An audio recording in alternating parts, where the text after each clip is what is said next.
So আমি যদি আমার ফিগারটাই না দেখাতে পারি তাহলে তো এটা কেমন না, এত কষ্ট করে লাভ কি? গত কতটা নির্লজ্জ আর কতটা বেহায়া হলে এই কথা বলতে পারে যে ফিগারে যদি দেখাইতে না পারে তাহলে তো কষ্ট করে লাভ রাখি, খেলে লাভ রাখি। তুমি যে ফিগার দেখাইতেছো ওই ফিগার তো তোমার না, এই ফিগার তো তোমার না। ফিগার হয়েছে ব্রা কোম্পানির ব্রা, এই যে যে কোম্পানি ব্রা তৈরি করে ওই ব্রা কোম্পানির ফিগার, এটা এটা তোমার ফিগার না। তোমার ফিগার দেখাইতে হইলে তাহলে ব্রা খুললা তুমি রাস্তায় নামো, দেখবা এই জায়গার ফিগার এই জায়গার নাবির নিচে নেমে গেছে। তোমার ফিগার ওই উপরে থাকবো না, তোমার ফিগার নিচে নেমে যাবে। তুমি ব্রা খুললো, ব্রা খুললে দেখো। আর এই যে এত সুন্দর চেহারা সুন্দর ফিগার কইতেছো, এত যদি সাহস থাকে তাহলে মেকআপ ছাড়া এবং ওই ব্রা ছাড়া রাস্তায় নেমে দেখো, কুত্তা তোমার ওদিকে তাকাইবো না।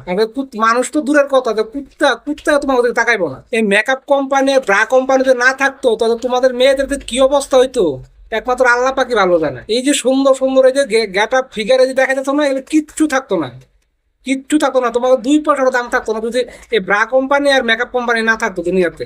ওরে বাপ রে বাপ, কি একটা গ্যাট আপ নিয়ে আইছে যে গ্যাট আপে যদি দেখাইতে না পারি তাহলে খেলতে আসছি কেন? হ্যাঁ তুমি খেলো, তুমি ব্রা ছাড়া তুমি খেলো, ব্রা ছাড়া তুমি খেলো, দেখি তুমি কত খেলো রয়েছে, খেলো না।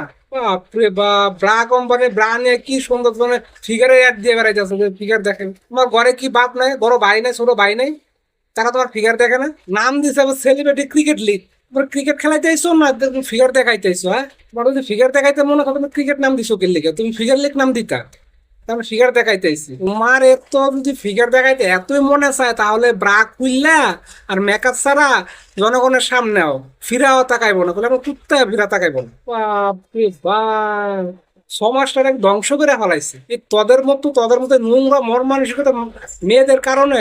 আজকে এই সমাজটা ধ্বংস হয়ে গেছে, সমাজ বলতে কিচ্ছু নাই, সমাজটা একবারে শেষ করে ফেলাইছে এই তোরা এই ছেলে এই মিডিয়ার জগতের লোকেরা সমাজটাকে ধ্বংস করে ফেলাইছে। তুমি আবার মুসলমান দাবি করো, তুমি মুসলমান ঘরের মেয়ে, হ্যাঁ? যারা নাস্তিক আস্তিক তারা কিন্তু সংযতার সাথে চলে। তুমি বাংলাদেশে তুমি ইউরোপে মেয়েকে বানাইতে চাইছো, তো আগে তুমি আমেরিকা যাও। আবার বলছে সবাই তো আমাকে পছন্দ করছে। ওরে বা ওরে বা, তোমার পছন্দ করছে, তা তোমার লাভটা কি? তোমার লাভ হয়েছে তোমাকে চাকা দিছে, কেউ চাকা দিছে একটু, কেউ তো চাকা দেয় নাই, তাহলে লাভ রইলো কি? খালি চোখে চাই একটু দেখছে। আর বর্তমানে তোমাদের এগুলো দেখতে কোনো ফিলিংস হয় না, যে বর্তমানে যে পুরুষ সমাজ তার কোনো ফিলিংস হয় না তোমার দেখা, কারণ দেখে এগুলো দেখতে অভ্যস্ত হয়ে গেছে। যেই জিনিস দেখতে অভ্যস্ত হয়ে যায় ওই জিনিসের প্রতি কোনো ফিলিংস নাই, কোনো ফিলিংস থাকে না। ফিলিংস ওই জিনিসের প্রতি থাকে যেটা কখনো দেখি নাই, দেখার একটা আগ্রহ থাকে।